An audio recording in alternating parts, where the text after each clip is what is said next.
خانہ کعبہ ہر زمانے میں ایک معظم اور مقدس گھر کی حیثیت سے قائم رہا، خواہ وہ اسلام سے قبل کا زمانہ ہو یا اسلام کے بعد کا۔ کعبہ شریف کی عزت، عظمت اور احترام میں کبھی بھی کسی طرح کی کمی نہیں آئی۔ اس گھر کو اللہ نے تمام عبادت گاہوں اور مساجد میں سب سے افضل قرار دیا ہے۔ روزانہ ہزاروں افراد 24 گھنٹے خانہ کعبہ کا طواف کرتے رہتے ہیں، اور آج کروڑوں مسلمان اس مقام کو اپنا قبلہ تسلیم کرتے ہوئے اس کی جانب رخ کرتے ہوئے 5 وقت کی نماز ادا کرتے ہیں۔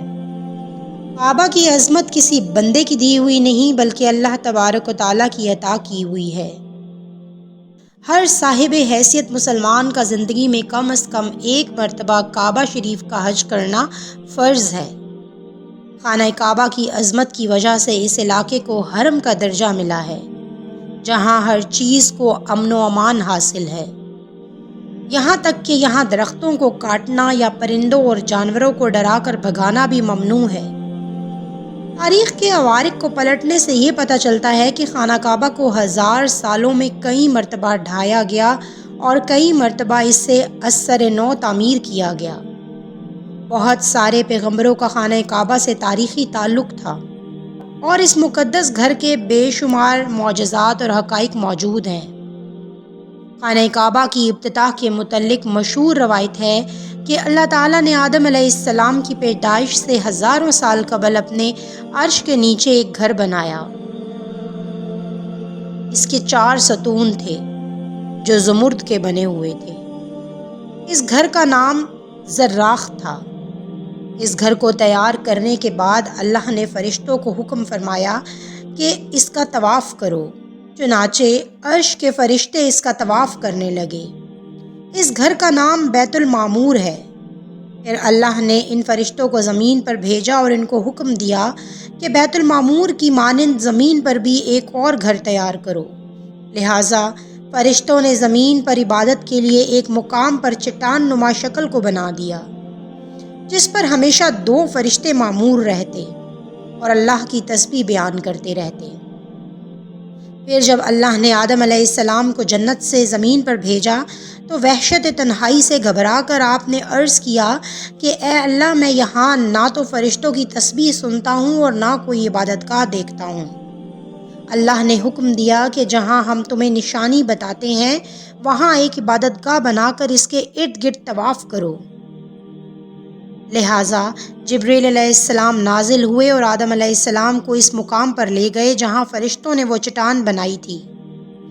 حضرت جبرائیل علیہ السلام نے اپنا پر مار کر 7 زمین تک بنیاد ڈال دی، جس کو فرشتوں نے 5 پہاڑوں کے پتھروں سے بھر دیا، جس میں کوہ لبنان، کوہ طور، کوہ جودی، کوہ ہرا اور کوہ زیدہ شامل ہیں۔ بنیاد بھر کر چاروں طرف دیواریں اٹھا دی گئیں اور اس طرف رخ کر کے آدم علیہ السلام اور اماں حوا نماز پڑھنے لگے، اور وہ اس گھر کا طواف بھی کیا کرتے تھے۔ حضرت آدم علیہ السلام کی اولادوں کے درمیان جب نااتفاقی پیدا ہوئی تو بنی قابیل نے ایک وقت میں بیت اللہ کو شدید نقصان پہنچایا۔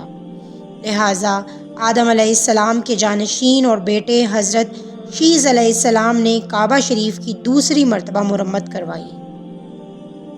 وقت گزرتا گیا اور اس زمین پر عظیم سیلاب آیا جسے طوفان نوح کے نام سے یاد کیا جاتا ہے۔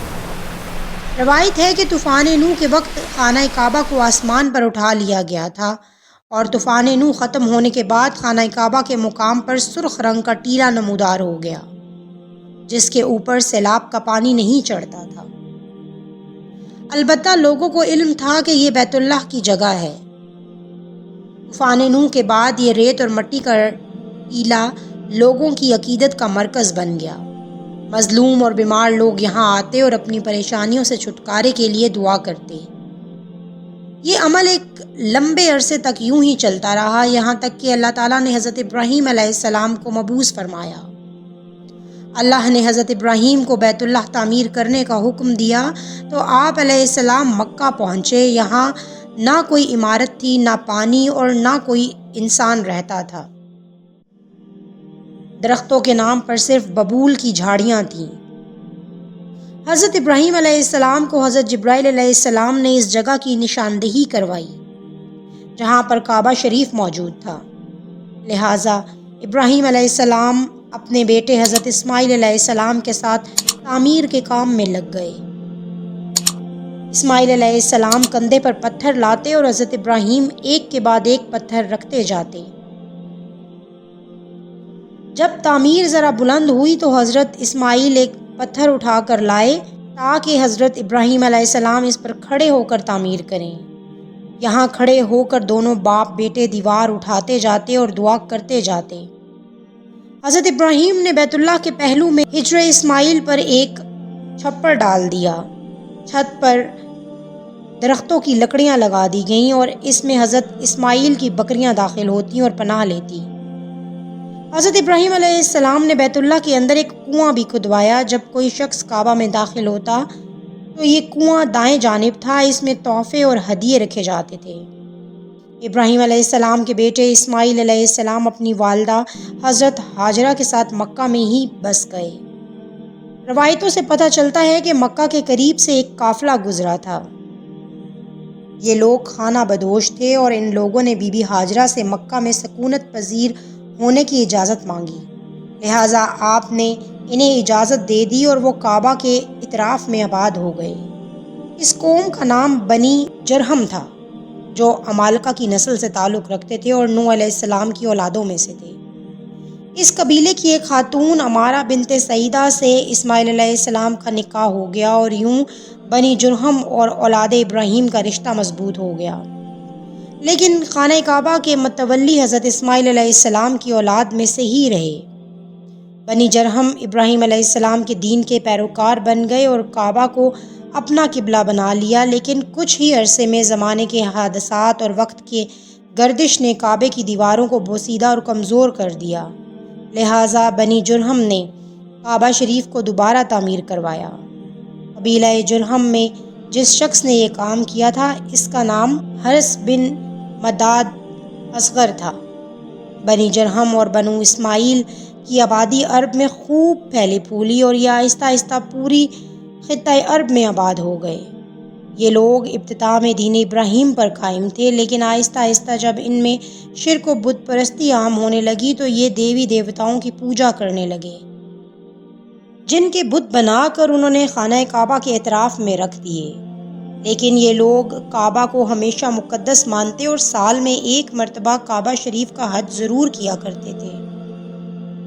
ان میں سے ایک معزز قبیلہ قریش تھا، جو اسماعیل علیہ السلام کی اولادیں تھیں، اور یہی لوگ کعبہ کے متولی اور وارث تھے۔ یہ بیت اللہ کی دیکھ بھال، صاف صفائی، حاجیوں کا انتظام اور تمام امور سر انجام دیا کرتے تھے، اور عرب کے تمام قبیلے ان کے ماتحت تھے۔ تاریخ کی کتابوں سے یہ پتہ چلتا ہے کہ تقریباً 400 عیسوی میں ایک عظیم قریشی سردار جو پورے عرب میں مشہور تھا اور تمام عرب قبائل اس کے ماتحت تھے، اس نے خانہ کعبہ میں بہت سارے کام کروائے۔ اس سردار کا نام قصہ بن کلاب تھا، جو حضرت محمد صلی اللہ علیہ وآلہ وسلم کے جد امجد تھے۔ قصہ بن کلاب نے خانہ کعبہ کی بوسیدہ دیواروں کی مرمت کروائی اور خانہ کعبہ کے دونوں اطراف میں لکڑی کے دروازے لگوائے، جن میں قفل ڈلوا دیے گئے، اور اس کے علاوہ کعبہ شریف پر سیاہ رنگ کا قصوہ بنا کر اسے بطور غلاف چڑھایا گیا، جس سے کعبہ کی خوبصورتی میں مزید اضافہ ہو گیا۔